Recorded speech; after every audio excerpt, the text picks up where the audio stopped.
আৰু এটা কথা সুধিব বিচাৰোঁ যে যিসমূহ শ্ৰমিক আছিলে শ্ৰমিকসমূহ যথেষ্ট বয়সো হৈছে ইয়াৰ শ্ৰমিকসকল তেওঁলোকৰ যিসমূহ স্বাস্থ্যজনিত কাৰণত যদি কিছুমান অসুবিধা হয় তেতিয়াহ'লে মিলে তাৰ কৰ্তৃপক্ষত সেইটো দায়ী ল'ব নে এনেকৈ 6,000 টকাতে সীমিত কৰি ৰাখিব আপোনালোকে পাব এইটো মানে আমাৰ পাৰ্মানেণ্ট যিখিনি ৱৰ্কাৰ্ছ আছে টোকেন হোল্ডাৰ পাৰ্মানেণ্ট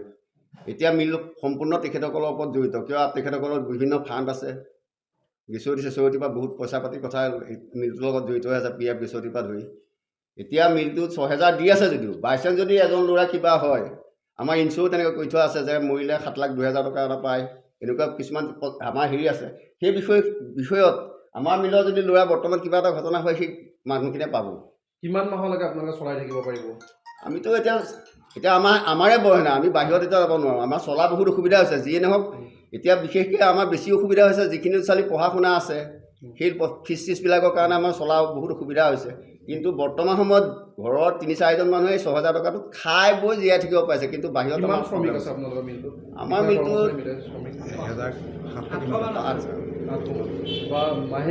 কিমান টকা খৰচ হৈ আছে মিলটোৰ পৰা 50 লাখ এতিয়া বৰ্তমান বন্ধ হোৱাৰ পিছত 50 লাখ খৰচ পায় যিহেতু আপোনালোকৰ যিখিনি শ্ৰমিক আছিলে শ্ৰমিকখিনিয়েতো এতিয়া জমা যিখিনি পাই আছে এতিয়া 2 নম্বৰ কথা হ'ল যিখিনি মৰাপাট দিছিলে সেইখিনি আজি তাৰিখলৈকে তেওঁলোকে মৰাপাটৰ মূল্য পোৱা নাই বুলি কৈছে তেওঁলোকে প্ৰতিবাদো কৰিব বুলি আমি শুনা পাইছোঁ আমি এতিয়া যিটো আমাৰ মিল মেনেজমেণ্ট বোৰ্ডে আমাৰ যিখিনি কৈছে আমি যিটো শুনিছোঁ যে তেখেতসকলৰ প্ৰাপ্য বস্তু প্ৰায় যিখিনি পইচা পাবলগীয়া আছিল প্ৰায় আদায় হৈছে কিন্তু সেই আগৰ সেই পইচা কেইটামান কমাই পাবলৈ আছে কিন্তু সেই পইচাটোৰ লগত আমাৰ এতিয়া পেট বেপাৰীৰ লগত একো হেৰি হোৱা নাই মানে আপোনালোকৰ মন্ত্ৰীৰ পৰা লৈ পেলাই আপোনাৰ CDC লৈকে তেওঁলোকে ট্ৰান্সফাৰ কৰিছে হয় কথাখিনি কিমান দূৰ সত্য জানো আমি শুনিছোঁ তেখেতসকলে কৈছে হয় CDCৰ পৰা এতিয়ালৈকে তেওঁলোকে ঠিক আছে যিখিনি মৰাপাট বেপাৰী আছে তেওঁলোকে কোনো ৰিজাল্ট পোৱা নাই তাৰ সংক্ৰান্তত আপোনালোকে কি কয় তাৰ সংক্ৰান্তত মানে আমি চাওক আমাক CDC অফিচতো CDCৰ লগত বহাই মিটিং কৰাইছে মিটিং কৰাই মেলি পেলাই তাত পাট বেপাৰীখিনি মাতিছে গোটেইখিনি আলোচনা হৈছে মেনেজমেণ্ট বোৰ্ড পাট বেপাৰী গোটেইখিনি আলোচনা কৰা হৈছে তেখেতসকলে তাত পাট দিম তেখেতসকলে বৰ্তমান যেতিয়া পইচাটো পাই গ'ল তেখেতসকলক আমি ইয়ালৈ মাতিছিলোঁ মাতি পেলাই সুধিলোঁ যে আপোনালোকৰতো পইচা আজৰি হ'ল এতিয়া পাত দিয়ক তেখেতসকলে কৈছে যে এতিয়া বৰ্তমান সময়ত আমাৰ হাতত পাত মজবুত নাই যদি ফিল্ডত কেনেবাকৈ পাত পাওঁ আপোনালোকক দিম সেই বুলি আমাক জনাইছে তেখেতসকলে প্ৰশ্ন সুধিবলৈ ওলাইছোঁ যে যিহে কালি দেখিবলৈ পোৱা গৈছে অসম সমবায় মৰাপাট কল সেই কলটো প্ৰায় 3 মাহ হ'ব হ'ল বন্ধ হৈ আছে বিভিন্ন কাৰণত এতিয়া দেখিবলৈ পোৱা গৈছে আৰু তাতে যিসমূহ শ্ৰমিক আছিলে কেইবা হাজাৰ শ্ৰমিকে ইয়াত শ্ৰমদান কৰি আছিলে বৰ্তমান শ্ৰমিকসকলৰ পৰিস্থিতি কেনেকুৱা বা আপুনি মিলটো কি কাৰণত বন্ধ হৈ আছে এই বিষয়ে কি ক'ব আমাৰ বৰ্তমান কেঁচা মৰাপাটৰ অভাৱ আমাৰ ইউনিয়ন মেনেজমেণ্ট বোৰ্ডৰ গোটেইখিনি মানুহ গৈ পেলাই আমি গোটেই অসমত মৰাপাট বিচাৰিলোঁ বুলি ক'লেও হ'ল মৰাপাট পাবলৈ নাইকিয়া মৰাপাটৰ দামো বহুত ইপিনে আমাৰ বস্তাৰ দাম কম তাৰ কাৰণে আমি মিলটো বন্ধ ৰাখিবলগীয়া হ'ল যিহেতু মিলটো বন্ধ আমাৰ বন্ধ মিলতো আমাক মিল মেনেজমেণ্টে 6,000 টকাকৈ দৰমহা দি আছে অসমত এনেকুৱা এটা কোনো উদ্যোগ নাই যোনটো বন্ধত তেওঁ দৰমহা দিব পাৰে আমাৰ মিলে কিন্তু এই 6,000 টকা শ্ৰমিকৰ কাৰণে দৰমহা একেবাৰে শ্ৰমিক মানে একেবাৰে MDৰ পৰা একেবাৰে হৰিজনলৈকে গোটেইবিলাকক 6,000 টকাকৈ দৰমহা দি আছে কেতিয়া খোলাৰ সম্ভাৱনা আছে বা দেখিবলৈ পোৱা গৈছে মিলটো বন্ধ কাৰণটো পাত বুলি কৈছে আপুনি যে কি কেতিয়া খুলিব বা কিমান দিনলৈকে আপোনালোকে 6,000 টকা দি পেলাই সেই যিসমূহ শ্ৰমিক আছে শ্ৰমিকৰ যি পৰিয়াল পোহপাল দি থাকিব পাৰিব আমাৰ মিলটো মানে নতুন পাত ওলালে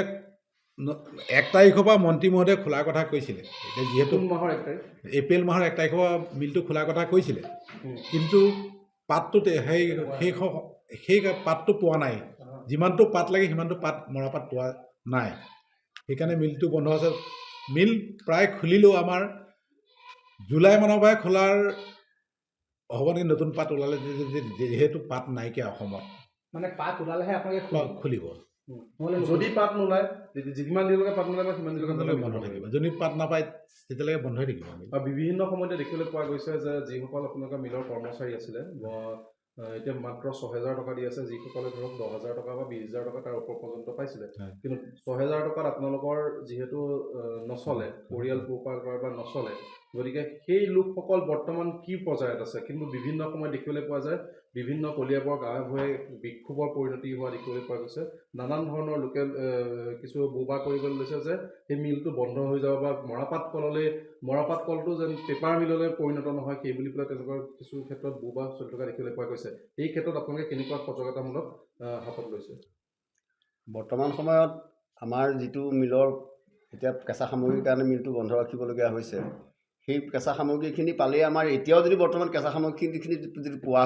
হয় তেতিয়াহ'লে মিলটো চলাৰ মানে ফুল আশংকা আছে। আৰু নহ'লে কেঁচা সামগ্ৰী নাপালেতো এতিয়া বৰ্তমান পাতৰ যিটো দাম,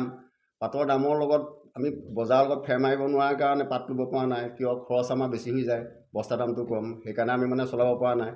বৰ্তমান জুলাইত যেতিয়া নতুন পাতটো ওলাব, আমাক মন্ত্ৰী মহোদয়ে কথা দিছে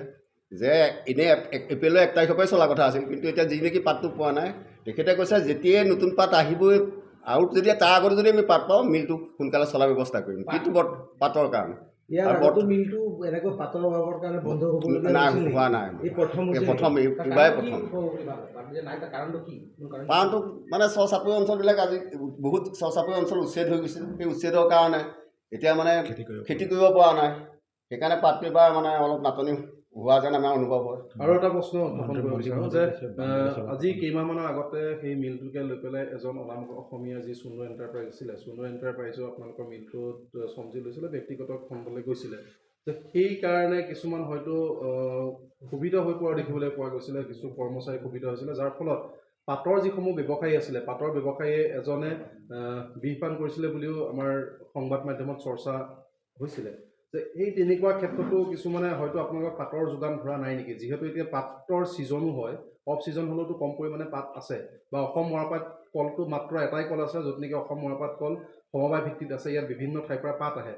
যে এই যি বিষপ্ৰাণ কৰা বা তেওঁলোকৰ লগত যি লেনদেন আছিলে, সেই লেনদেনসমূহ সম্পূৰ্ণ নোহোৱাৰ বাবে হয়তো পাতৰ বেপাৰীসমূহে পাত দিয়াৰ পৰা আপোনালোকক বঞ্চিত কৰি ৰাখিছে নেকি? তেনেকুৱা ধৰণৰ পৰ্যায় মানে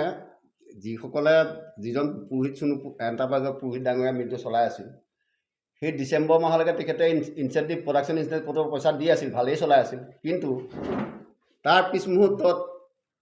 ডিচেম্বৰ মাহৰ পিছতে 1 মাহতে মানে পাতটো যেতিয়া নাইকিয়া বুলি আমাক তেতিয়া কৈছে যে বজাৰত পাত মাৰ্কেটত পাবলৈ নাই, আপোনালোকে লাগিলে চাওক পাতটো বিচাৰক। আমি বিভিন্ন জেগাত গৈছোঁ, পাতটো পোৱা নাই। গুদামবিলাকত যদি পাত বেপাৰ কেনেবাকৈ পাত লুকুৱাই থৈছে আমি সেইটো নাজানো। কিয়? আমাক যিবিলাক দেখাইছে আমি সাধাৰণতে সেইবিলাক গুদামত পাত দেখা নাই, সেইকাৰণে মিলটো বন্ধ হৈছে। কিন্তু তেখেতে সেই যিজন মানুহৰ পইচা মানে কৰিছিল, তেখেতে এটা ব্যৱসায়টো ভালকৈ চলাব নাজানিলে কিয় আমি অনুভৱ কৰিছোঁ, চলাব পৰা নাই। তেখেতে বহুত বেপাৰীৰ হাতত লৈ ল'লে, সৰু সুৰা বেপাৰীৰ হাতত লৈ লোৱাৰ কাৰণে সৰু যোৰহাটত এজন ল'ৰাই পইচা নিদিয়ে বুলি কৈ বিষপান কৰিছে। কিন্তু আমি জনাত যে তেখেতে বিষপান কৰা নাই, এটা মানে বেলেগ টাইপতহে এইটো এটা মানে মিলটোৰ কাৰণে এটা দুনাম আনিলে, সেইটো আমাৰ অনুভৱ হয়। কিন্তু এতিয়া বৰ্তমান সময়ত আমাৰ পাট বেপাৰীক আমি এবাৰ মাতিছিলোঁ, গোটেই পাট বেপাৰী গোটাই পেলাই কৈছিলোঁ যে আপোনালোকে পাত দিয়ক। প্ৰথমবাৰ ক'লে আপোনালোকক পাত পইচা দিলে নলতলীলৈকে গাড়ী লাইন লগাই দিম। তাৰপিছত পইচাও দিয়া হ'ল তেখেতসকলে। তাৰপিছত মানে একো খা খবৰ নিদিয়ে, কৈ দিয়ে পাতৰ দাম ইমান, পাত নাই, গুদামতে পাবলৈ মাৰ্কেটত নাই। ইতিমধ্যে আমাৰ কেশৱ মহন্ত ছাৰ, আমাৰ ইয়াৰ চেয়াৰমেন, মিনিষ্টাৰো, তেখেতে বিভিন্ন জেগাত গাড়ী বন্ধ কৰিছিলে, বাহিৰলৈ পাতটো মানে ইয়াৰ পৰা গৈ আছিল কাৰণে বন্ধ কৰিছিল। কিন্তু বন্ধ কৰা স্বত্তেও মানে ইয়ালৈ পাতটো নাহিলে। আৰু বাংলাদেশৰ পাতটো মানে যেতিয়া চৰকাৰ তাত নাছিলে, তাৰপৰা পাতৰ যোগাযোগ কৰি খোলা কথা আছিল। এতিয়া বৰ্তমান বাংলাদেশৰ লগতো মানে যোগাযোগ কৰিছে, কিন্তু পাতৰ এটৰ সৈতে বস্তুটো বিষয়খিনি মিলা নাই কাৰণে মিলটো আৰম্ভ কৰিব পৰা নাই। মানে ৰ মেটেৰিয়েলছ পাত নাই কাৰণে আপোনালোকৰ মিলটো বন্ধ হৈ আছে, কিন্তু কাৰিকৰী বিজুতি একো হোৱা নাই। কাৰিকৰী বিজুতি যেতিয়া আপোনালোকৰ পাত আহিব সেই তেতিয়াই খুলিব পাৰিব। মানে মিলটো বন্ধ বুলি বন্ধ হোৱা নাই, মিলটো কৰ্ম স্থগিতহে ৰাখিছে, বন্ধ কৰা নাই। যিকোনো খবৰৰ বাবে যোগাযোগ কৰক আমাৰ এই নম্বৰত 9181 307 2221।